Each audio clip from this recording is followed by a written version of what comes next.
Good morning, welcome to CADX TV. My name is Frank Fortunato. This is a live broadcast from Princeton, New Jersey. Today is Friday, December 5th, 2008.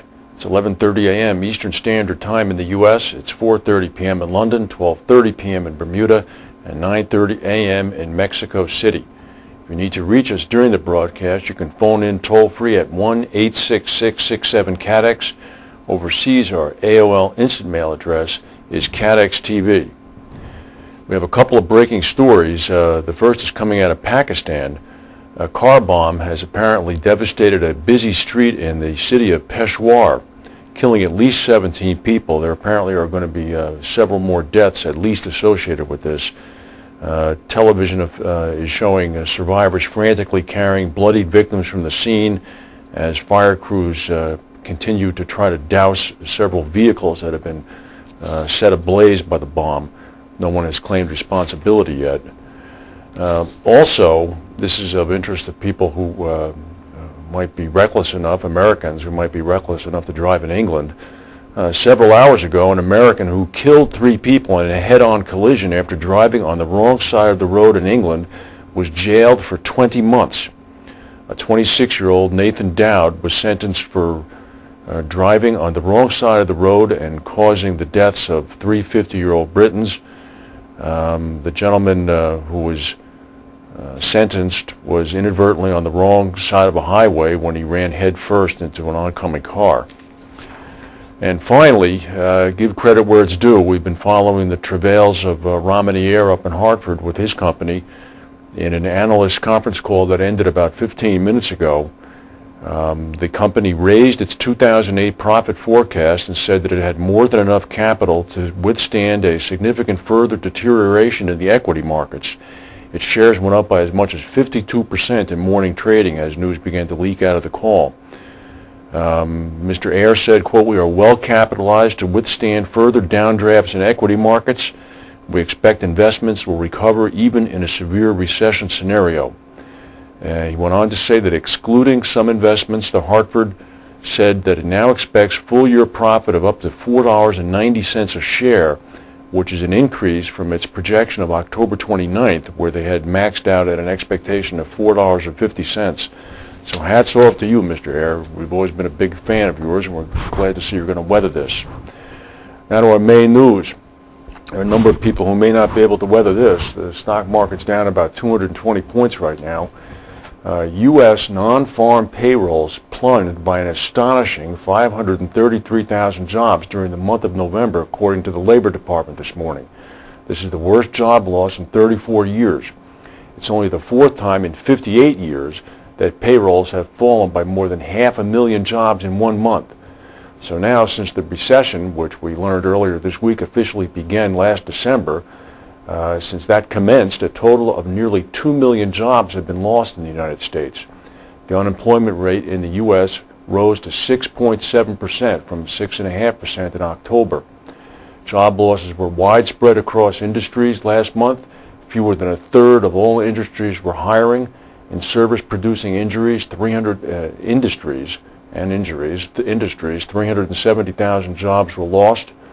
Economists had expected job losses of around 350,000 in November, and it comes in at 533,000. So people are just floored by this number. Lloyd's insurers writing U.S. business face the challenge now of finding additional capital during 2009 to support their underwriting. This is as a result of the dramatic swing in the dollar-to-pound exchange rate. Business plans for 2009 apparently had been all calculated at an exchange rate pegged at $1.99 U.S. to £1. Now, with the pound dipping as low as, in some instances, $1.50 in recent months, according to the Lloyd's Director of Finance, Luke Savage, he has directed the market to replan their capitalization based on the new exposures and capital requirements caused by the change in exchange rates. So what's effectively happened is there's been an increase of 20% in the cost of the dollar to the British syndicates that are basing their business plans on dollars. 60% of the technical provisions and projected 2009 are premium dollar denominated. One of the big things that people have been asking in this country is what's going to happen to the American taxpayers' investments in all of these banks and financial institutions. The Associated Press had a good idea. They put together a study. Here's what it says. It says that stock intended to eventually earn taxpayers a profit as the Bush administration's massive bank bailout has already lost about a third of its value, or $9 billion, in just 1 month. According to the AP, shares in virtually every bank that received federal money have not only remained below the prices the government negotiated, but have dropped further. Most of the Treasury Department's investments since late October have been in preferred bank stocks, more than $180 million worth, with investments in big banks like Citigroup and J.P. Morgan Chase, but the government also negotiated options to buy up to 1.2 billion shares of common bank stock valued at about $27 billion. The Treasury Department said it did not expect these common stock options to be profitable immediately and negotiated them so taxpayers could share in the wealth if the banks recovered. However, now the value of that common stock is worth less than $18 billion. So if the government exercised all of its warrants to purchase the stock today, it would lose money on 51 of its 53 agreements. The taxpayers would be out over $9 billion. Barney Frank, the congressman from Massachusetts, who was also the chairman of the House of Representatives Financial Services Committee, made an interesting speech yesterday to the Consumer Federation of America.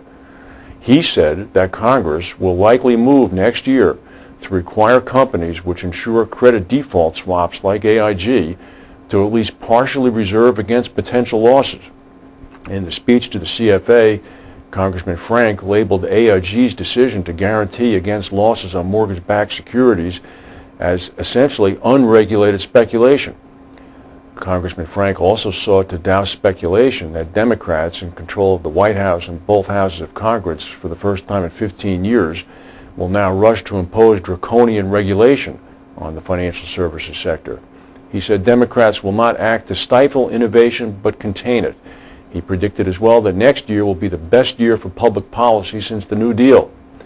Regarding credit default swaps, and this is interesting, he explained that Congress is likely to pass legislation curbing speculation on default swaps by imposing, quote, some reserving authority on the unit which sells such guarantees. He went on to say, look at AIG. AIG is now looking at its regulated insurance entities to pay the debts of its unregulated entities because it sold guarantees on mortgage-backed securities through credit default swaps without regard to the holding company's ability to pay claims. He said, we will not allow people to do that going forward. Moreover, he said, Congress will likely move to regulate systemic risk, the sales of securities backed by mortgages and other assets separately from regulation that moves to protect investors and consumers. He said, quote, the bullets that caused the current problems faced by financial institutions were subprime loans. The gun that spread those bullets was securitization. Well said, Mr. Chairman. The Guardian newspaper in England is reporting this morning. They're saying that oil prices could slump, to just $25 a barrel next year, as much of the world sinks into recession and demand falls. This is according to a study done by Merrill Lynch. Merrill Lynch thinks that prices will decline until well into next year before recovering in the second half of the year. The news comes as the Paris-based International Energy Agency cut its forecast for world oil demand in the next 5 years. Demand is expected to grow by just 220,000 barrels a day next year. The company or the agency had previously predicted growth next year of 350,000 barrels a day. Any further falls in the price of crude oil would spell good news for motorists, obviously, but it would be bad news for the oil-producing countries.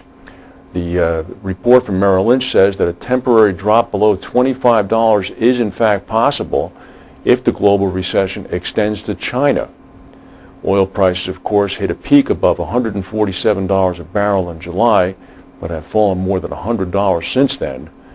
If it goes down to $25, that would really be something, since most of the buildup in the price, according to the OPEC group, was due to speculation, perhaps as much as a third. So it would be interesting to see how those people fare now if the price of oil goes down as dramatically as some are predicting. Here's another story coming from J.P. Morgan.